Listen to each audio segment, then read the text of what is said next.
Okay, listen. This whole story is actually wild.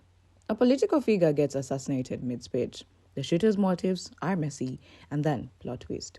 Regular people are getting fired left and right just for making jokes or celebrating his death online. Like, hello? Thousands of people have gone online celebrating the passing of Charlie Kirk, and many of them are now losing their jobs. Many of the people you've seen cheering on the passing of Charlie Kirk started with this man who just moments after Charlie Kirk was struck right in front of him was cheering on video that Charlie Kirk was hit. Then you have this woman who was a nurse going on TikTok celebrating the passing of Charlie Kirk, and now people have found out where she works and are talking to her employers. This man who wrote this entire statement here is actually in the military, and people have already alerted Pete Hegseth, who is essentially this man's boss, and will probably be trying to do something about it. Freedom of speech apparently stops the second your boss sees your TikTok. And the way this has blown up? Yeah, we need to talk about it. Charlie Kirk, a 31-year-old conservative activist, was assassinated in Utah Valley University. The shooter? 22-year-old Tyler Robinson, who literally confessed to his dad before getting caught. Kirk was infamous for pushing far-right inflammatory takes about immigrants, LGBTQ plus folks, and minorities. His death split the internet. Some mourned, others mocked. Some even threw full-on celebrations. But mocking him online hasn't been free. It's been costing people their jobs. A TikToker dancing? Cancelled. A Microsoft employee posting memes? Fired. Teachers, dispatchers, Marines? Same fate. So here's the big question. Where do we draw the line between free speech and professional consequences? Charlie Kirk wasn't just another activist. He was plugged deep into conservative politics, tied directly to Trump's circle, constantly on talk shows and podcasts, and he thrived on stirring the pot. Every time he spoke, it was like he knew exactly which buttons to push. Men, let's be honest, we got to raise our game in this culture. If the most important thing for you is just feeling good, you're going to end up miserable. But if the most important thing is doing good, you will end up purposeful. Purpose will give you happiness. You see, we live in a country where they think that purpose, where they think that happiness is pleasure. We know that purpose is above all of this. Serving God, understanding why we are here, that we are made in His image, that there is a struggle of good versus evil. By the way, you're involved in that struggle every single day on the college campuses. Every day you get to fight for what is good and what is true and beautiful. So next time when you're on a college campus, and if you want to be a man, this is what you do. If you want to stay a boy, go and do what your other friends do. But men say, you know what? No, I'm actually not going to go hook up with a bunch of girls. I'm going to save myself for marriage. Actually, I'm not going to go do that. He didn't just share opinions. He poked at nerves. From targeting minorities to amplifying the racist replacement theory, his commentary wasn't casual. It was crafted to trigger outrage. And it worked. Are you voting for Kamala? I am. Okay, what is her greatest... Hey, free speech? Free speech? Yeah, they have the freedom of speech to boo you. That's right. Do I have the freedom of speech? Okay, so if I boo them, then it's an impediment of freedom of... No, but I just gave you an open mic for 15 minutes. Let's just tell me, what is Kamala Harris's greatest accomplishment?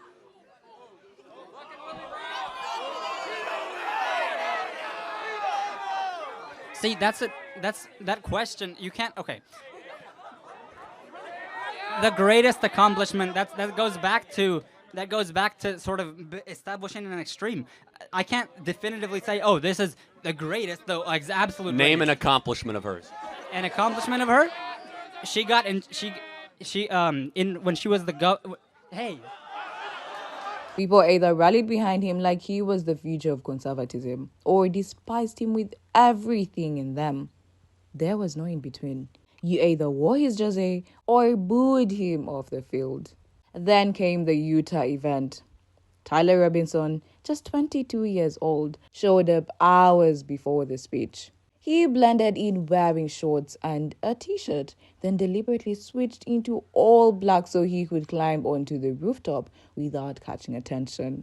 From there, he sat up, took the shot, and afterwards, like something of a thriller, calmly switched back into his casual clothes as if nothing had happened. Multiple videos have now surfaced on social media from the university in Utah where Charlie Kirk was shot. Now, one of these videos is reported to have happened before the shooting and one after. And in both of these videos, you see what appears to be a person dressed in all black clothing, laying and running along the roof. The first video we're going to watch is the person laying on the roof near the Luce Center. This video reportedly happened prior to the shooting. Right up. Yeah. You think he'd already be in place? You would think that. So there's somebody on the roof right there? Just saying? He just ran from, over, where's my finger? Well, from over there, ran in. And now he's right there. Just saying, Second video, you see a person running along the roof, and this is after the shooting.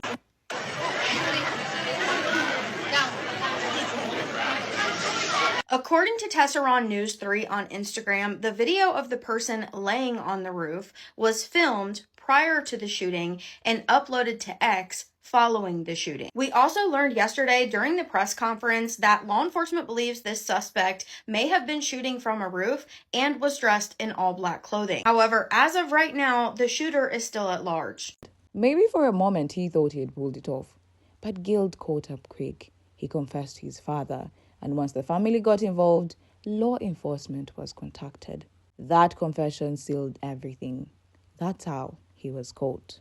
Breaking news, you might have been watching this, on the arrest of the suspect in the shooting death of conservative activist Charlie Kirk. The suspect has been identified as Tyler Robinson, 22 years old. The FBI and authorities held a news conference that wrapped up a few moments ago to provide new details on the arrest. They announced that last night, a family member of Robinson had reached out to a family friend who then contacted the Washington County Sheriff's Office. Robinson had confessed to them, according to the family, or at least implied he was connected to the shooting. Robinson's father initially told his son to turn himself in, but the son said no. Eventually, he did agree to stay in place because then the U.S. Marshals were able to come and take him into custody, and they contacted the FBI.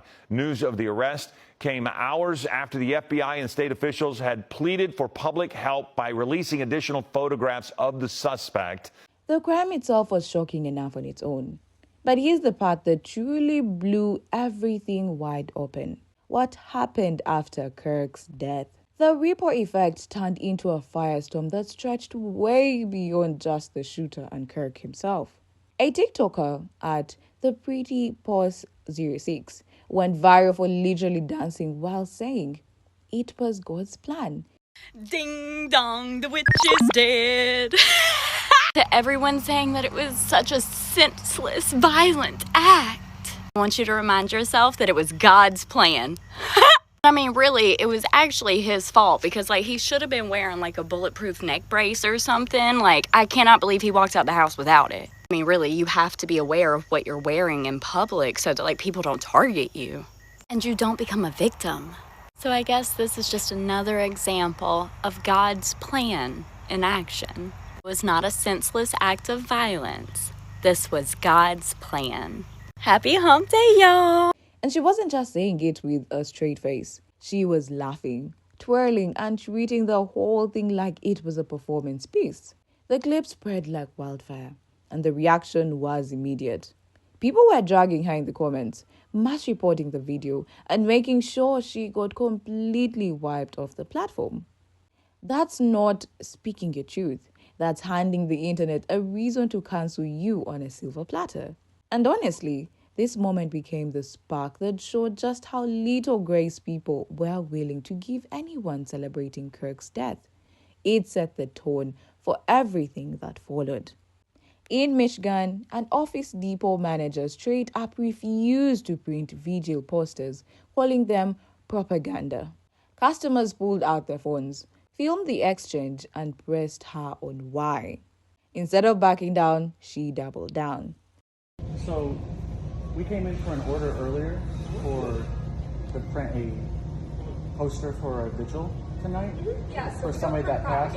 It's not it's propaganda. I'm sorry, we don't put that here. Alrighty. So, what's your name? Kirk, I'm print supervisor. I'm one of the managers. Yes.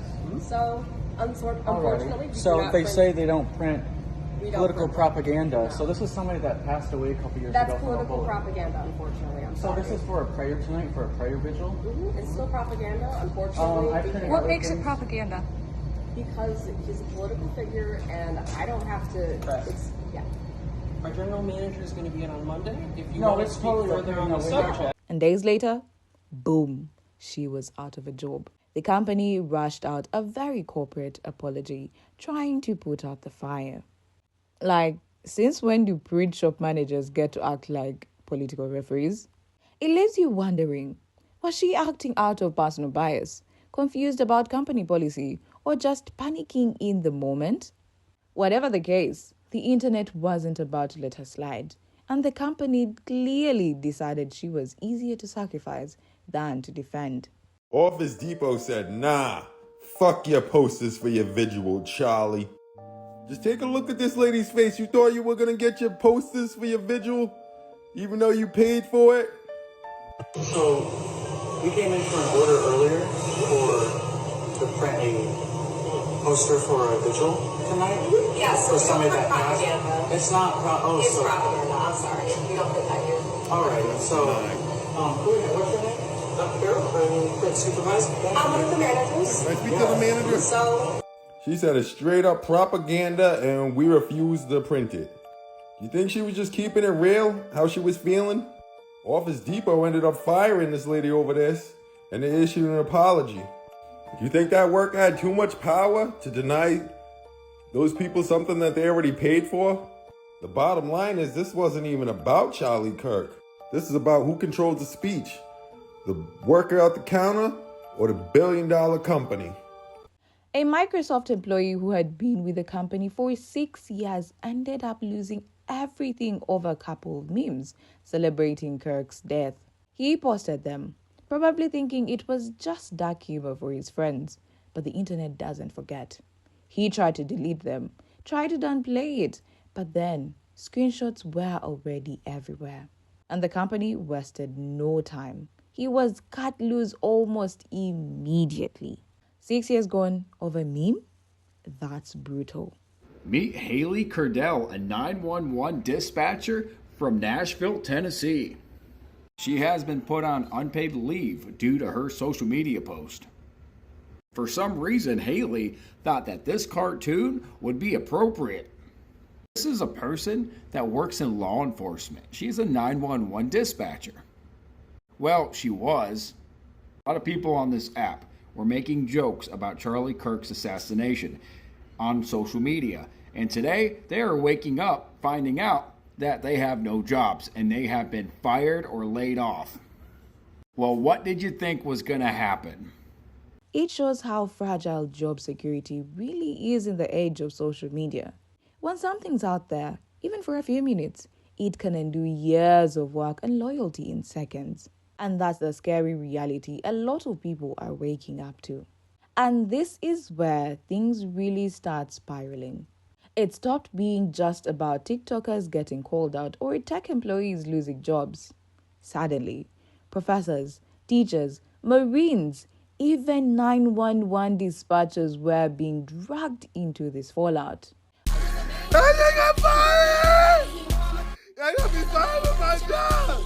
I woke up and told myself the shit from the Charlie Kirk shit from yesterday. What the fuck? Hey, since a bunch of y'all are getting fired now, I figured y'all had time to listen to me. How's that unemployment line looking? Because just like y'all said, actions have consequences, and y'all are slowly finding out that actions have consequences. Kinda ironic, right? That y'all want to sit on this app and laugh and cheer like the shit is fucking funny. Tell me how funny it is when you're not getting a fucking paycheck and you're now struggling to find fucking work. Because your face is plastered all over the fucking internet because you said, oh, great, yay, Charlie Kirk is dead, ha ha ha ha. One teacher got fired just for posting, America is great again, in response to the assassination news. Another case, a dispatcher who thought it would be edgy to share a cartoon of Kirk's neck wound with the caption, debate this. Those posts might have felt like throwaway jokes to them, but the consequences came fast. Guys, I just got fired. I just found out I was fired because I posted a video. And I didn't mean to. Is this even legal? Like, how can they fire me for this? So I posted a video about Charlie Kirk.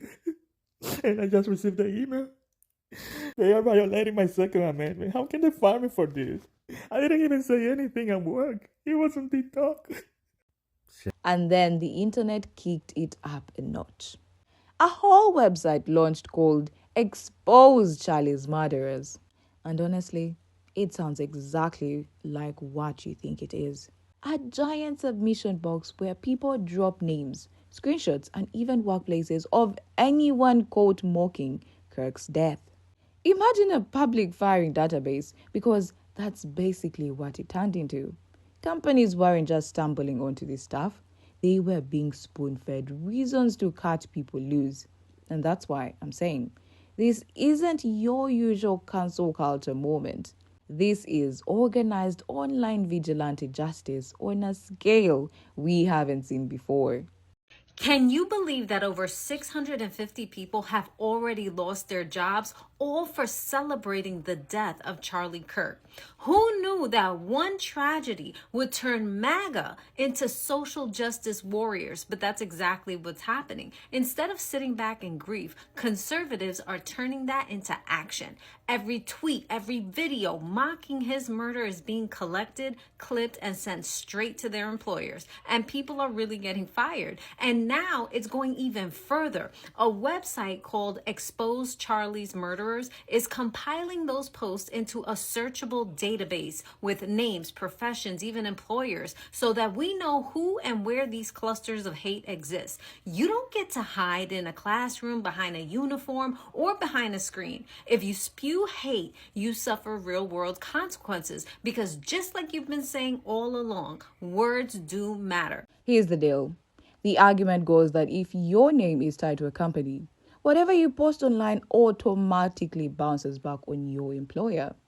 So the second you say something nasty, get exposed, or get fired for the wrong reasons, it's not just your mess anymore.